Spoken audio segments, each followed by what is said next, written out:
সময় অনেক পার হয়ে গেলেও কিছু স্মৃতি থাকে যা আমাদের মনের মধ্যে গেঁথে থাকে, যেগুলো আমরা হয়তো ভুলে যেতে পারি না। এরকমই কিছু সুন্দর স্মৃতি বা সুন্দর মুহূর্ত আমরা কাটিয়েছি থাইল্যান্ডে থাকাকালীন সময়। থাইল্যান্ডে গিয়েছিলাম গত বছরের ডিসেম্বরের 21 তারিখে।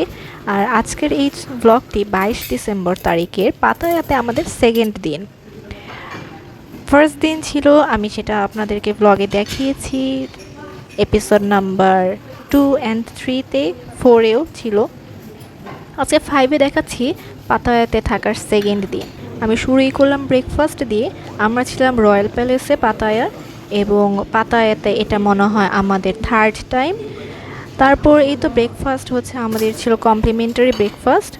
আমি নিচে নেমে, মানে হোটেলের নিচে আর কি, একতলাতে হচ্ছে ব্রেকফাস্টের জায়গাটা, তো আমি সেখানে ঘুরে ঘুরে দেখছিলাম যে হালাল কি আছে। এখানে সব কিছু হালাল থাকে না, একটু বুঝে খেতে হয় যে কোনটা হালাল কোনটা হারাম, এবং ওদেরকে জিজ্ঞেসও করতে হয়। এবং খুব আমি বলবো যে যারা হালাল, প্রত্যেকটা মুসলিমের অ্যাকচুয়ালি হালাল হারামটা একদম মেনটেন করা উচিত, এবং একদম 100% ভাবে শিওর হয়ে নেবেন যে আপনি যা খাচ্ছেন সেটা হালাল কিনা। রয়্যাল প্যালেসে সব খাবার, এই যে ব্রেকফাস্টে এখানে হালাল সাইনটা দেওয়া নাই, তাই একটু বুঝে নিতে হয়। যেমন আমি যা নিচ্ছিলাম সেগুলোর মধ্যে ছিল পটেটো, ফ্রেঞ্চ ফ্রাই, মানে আলু দিয়ে বানানো ফ্রেঞ্চ ফ্রাই, দেন হচ্ছে ফ্রেঞ্চ টোস্ট, আর যেটা ভেজিটেবল রাইস ছিল ওটা। সো আমি এসব চিকেনের মধ্যেও যাই নাই, আমি বিফ তো নাই। এরপর হচ্ছে যে সকালবেলার কফি। সকালে এই কফি মেশিনটা আমার এত পছন্দ হয়েছে ওদের, মানে খুবই সুন্দর, এবং ডিজিটাল কফি মেশিন আমার কাছে অনেক পছন্দ হয়েছে।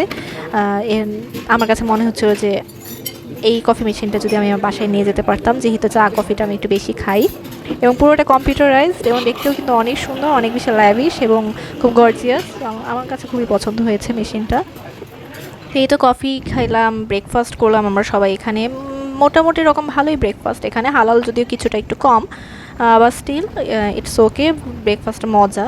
এবং এই তো আমাদের আলিশান হোটেল, আমি এটাকে বলতে পেরেছিলাম আসলে রাজপ্রাসাদ, মানে হোটেলটা আর কি সুন্দর, রয়্যাল প্যালেস, দেখতেও প্যালেসের মতোই। এরপর তো এই তো আমরা রেডি টেডি হয়ে আমরা এখন বের হয়ে গেলাম। সেদিন আমাদের সেরকম কোনো প্ল্যান ছিল না, সো আমরা জানিও না যে আমরা আসলে কোথায় যাব। আমাদের হোটেল থেকে বের হলেই 2 মিনিটের হাঁটা পথে হচ্ছে সমুদ্র বা বিচ সাইড, এবং আমরা ভেবেছি যে ওকে ফাইন, আমরা এবার আজকে একটু বিচেই সময় কাটি সারাদিন। অনেক রোদ ছিল তখন, কিন্তু আবহাওয়াটা কিন্তু অনেক বেশি সুন্দর ছিল। মানে ডিসেম্বরের আবহাওয়াটা থাইল্যান্ডে একদম পারফেক্ট ওয়েদার। যারা থাইল্যান্ডে ঘুরতে যেতে চান আপনারা ডিসেম্বর টাইমটাতে যাবেন। এই যে একটু আগে যেটা দেখলেন, যে এই যে কয়েক সেকেন্ড আগে একটা রেস্টুরেন্টে ঢুকলাম। এই রেস্টুরেন্টে আমরা ঢুকেছিলাম মূলত চা খাওয়ার জন্য, কারণ রয়্যাল প্যালেস হচ্ছে চা নাই। তো এই তো চাটা খেয়ে আমরা বের হয়ে গেলাম। এখন হচ্ছে আমরা বিচে যাচ্ছি। যে আপনারা হচ্ছে ডিসেম্বর মাসে যাবেন, ডিসেম্বরের ওয়েদারটা অনেক বেশি সুন্দর থাকে, না ঠান্ডা না গরম।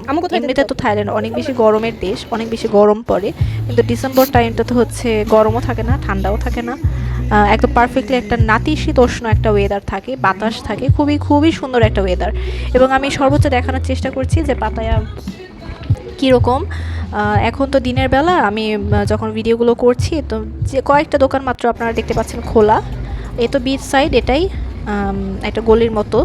এখানে হচ্ছে অনেকগুলো দোকান, এবং গান তো শুনতেই পাচ্ছেন যে গান বাজছে। এই ধরনের দোকানে অনেক কিছু পাওয়া যায়, জামা কাপড়, স্যান্ডেল, ব্যাগ, অনেক কিছুই পাওয়া যায়।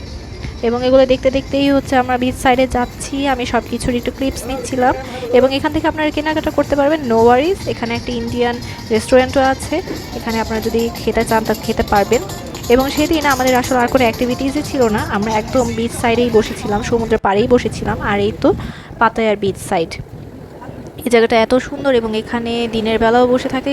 এখন যখন আমরা গিয়েছি দেখতেই পাচ্ছেন, বুঝতেই পারছেন যে অনেক রোদ, আর রোদের কারণেই কিন্তু ছবি ভিডিও অনেক সুন্দর আসে।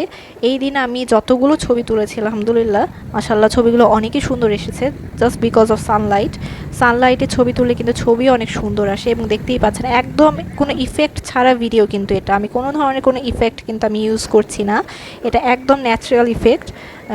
সানলাইটের কারণে, রোদের কারণে হচ্ছে খুবই সুন্দর লাগছে মাশাআল্লাহ। আর তো সাগর বা সমুদ্র তো পছন্দ না এমন বোধহয় মানুষ খুব কমই হয়তো বা আছে। তো আমি এখানে বিভিন্ন ধরনের ক্লিপস নিচ্ছিলাম, এই ক্লিপসগুলো আমি আসলে এখন পর্যন্ত আপলোড করি নাই আমার আলসেমির কারণে, এবং এখন আসলে আপলোড করছি যে মনে হলো যে অনেক মাস হয়ে গিয়েছে, এখন থাইল্যান্ডের ভিডিওগুলো আপলোড করা উচিত। আর আমার ডিভাইসে একদমই স্টোরেজ নাই, সো স্টোরেজও আমার ক্লিয়ার করা উচিত, এগুলো আপলোড দিয়ে দিয়ে আমার স্টোরেজ নেওয়া উচিত। আর সব মিলিয়ে আসলে এখন অনেকটা মাস পরে আমি ভিডিও আপলোড করতে বসলাম বা এডিট করতে বসলাম। আমি বেশিরভাগটা সময় আমি সমুদ্রের এখানেই ছিলাম, সমুদ্রে পুরোপুরি ভিজি নাই, বাট পা ভিজাচ্ছি বা সমুদ্রের তীর ঘেঁষে বা পার ঘেঁষে একদম হাঁটছিলাম। এবং পানি তো একদমই ক্লিয়ার, মানে এতটাই ক্লিয়ার বা স্বচ্ছ যে নিচে দেখা যায় বালুগুলো। আমাদের কক্সবাজার সমুদ্র সৈকত যদিও ওয়ার্ল্ডের বিগেস্ট সি বিচ, কিন্তু আসলে আমাদেরটা হয় কি যে আমাদের বিচটা একটু কাদা টাইপ হয়, যে পায়ে লেগে যায়, কিন্তু ওদের বিচ সাইডটা এরকম না যে পায়ে লাগে না। আমার তো খুবই ভালো লাগছিল আর বাতাস ছিল, সো আমি এখানে এই যে এই ধরনের বিভিন্ন ক্লিপস নিচ্ছিলাম, পায়ে ঢেউ এসে লাগছে, এগুলো তো খুবই ভালো লাগে। আবার এরপর হচ্ছে এই তো আমি এগুলো করতে করতে আমার স্যান্ডেল ছিঁড়ে গেল বা আমার জুতাটা ছিঁড়ে গেল। অনেক জুতা হচ্ছে থাকে না, ওয়াটারপ্রুফ থাকে না, তো আমি হোটেলে গেলাম, হোটেলে গিয়ে আমি শুধুটা জুতাটাই চেঞ্জ করি নাই, বরং আমি ফুল ড্রেস চেঞ্জ করে আসছি। আমি পরেছিলাম হচ্ছে একটা নীল কালারের স্কার্ট, এরপরে চেঞ্জ করে আমি এখন পরে আসলাম হচ্ছে স্কাই কালারের একটা ড্রেস। এই ড্রেসগুলো বা এই যে আমার চোখে যে সানগ্লাস, এগুলো সব কিছু কিন্তু আপনার সোয়াদিখা পেজে পেয়ে যাবেন। সো এই ড্রেস বা সানগ্লাস এগুলো যদি আপনারা আপনাদের কালেকশনে রাখতে চান, অবশ্যই সোয়াদিখা পেজ ইনবক্স করতে হবে। আর দেখেন আকাশটা কি সুন্দর হয়ে আছে মাশাল্লাহ, একদম মনে হচ্ছে রোদ মেঘ একটা খেলা মানে চলছে আকাশে, রোদের আর মেঘের মধ্যে, মেঘগুলো কি সুন্দর সুন্দর হয়ে আছে, রোদ মেঘের ফাঁকে ফাঁকে হচ্ছে রোদ দেখা যাচ্ছে, সমুদ্রের ঢেউ, আশপাশের মানুষ, মানে খুব বেশি মানুষও না, এত সুন্দর। আর এখানে সামটাইমস হচ্ছে ওই যে এটাকে কি বলে, প্যারাসেলিং করে মানুষ। আমাদের হোটেলটা হচ্ছে একদমই মানে সমুদ্র থেকে বা বিচ সাইড থেকে 2 মিনিটের হাঁটা পথ। এখানে বসে থাকতে অনেক ভালো লাগে, অনেক সুন্দর বাতাস থাকে সব সময়, মানুষজন তো আছে। এখানে ক্রুজ আছে, ক্রুজে রাত্রেবেলা ডিনার করা যায়। তো আজকের ব্লগ আমি এখানেই শেষ করছি, সবাই ভালো থাকবেন, আল্লাহ হাফেজ।